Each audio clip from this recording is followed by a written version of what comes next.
After almost 20 years, executions could soon resume in North Carolina with Iryna's law now in effect. Yeah, it allows for the electric chair and firing squad to be used along with the lethal injection. Capitol reporter Dina Harley joins us live outside Central Prison, where most death row inmates live. And Dina, some of them have been there for decades.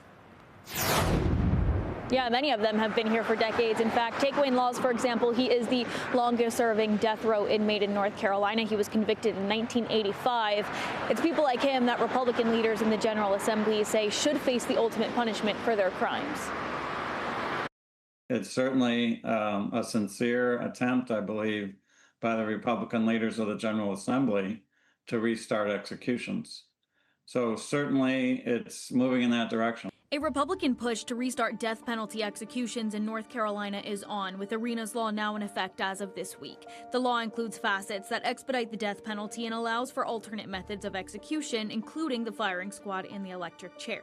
So, who is most vulnerable on North Carolina's death row? Likely the people who have been there the longest, like Wayne Laws.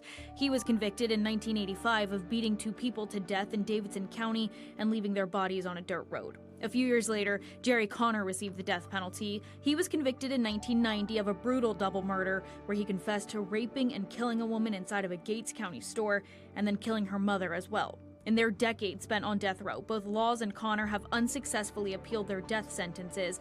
But Iryna's law changes that process too, forcing all appeals to be done within 2 years of sentencing. Some political experts have concerns about the constitutionality of that. 70% of death sentences are eventually overturned on appeal, but sometimes it takes 10 or 20 years before those appeals reach their way through the courts, and sometimes new information, new evidence is revealed later. Some of the state's most notorious killers could also be vulnerable. Take Henry Louis Wallace, a man dubbed the Taco Bell Strangler and the state's most prolific serial killer. He was convicted in 1997 in Mecklenburg County in the murders of 11 women. His crime spanned 22 months, causing terror in the Charlotte area. There's also Blanche Taylor Moore, arguably the state's most well-known serial killer. Moore, one of only 2 women in the state on death row, was convicted in 1990 of slowly and painfully poisoning and killing her boyfriend in Forsyth County. But after investigators exhumed several bodies of people close to her, she was accused of killing her husband, her mother-in-law, and her father, too, and attempting to kill another husband. These crimes shock the conscience, but some political experts say the back-and-forth battle of executions in the state is akin to psychological torture for the inmates. There's people who would certainly say, well, that's too bad. You're on death row for a reason. So what's the concern about your psychological or emotional state of being? But they were convicted and sentenced to death, not to slow torture.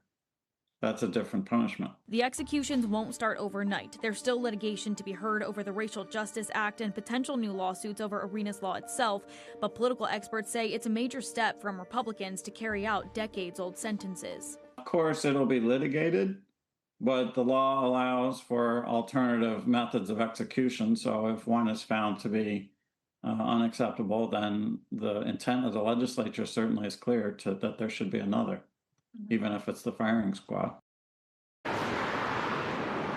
And there will still be other hurdles as well before executions can start, even when we just talk about the process of things. For example, here in North Carolina, the Attorney General needs to essentially authorize the state prison to set an execution date for an inmate. But it's really unclear right now if that would actually happen anytime soon with the Democratic Attorney General in office, especially given the fact that we know Democratic Governor Josh Stein has vowed that no executions with the electric chair or firing squad would happen while he's in office. In Raleigh, Dina Harley, CBS 17 News. All right, Dina, thank you so much.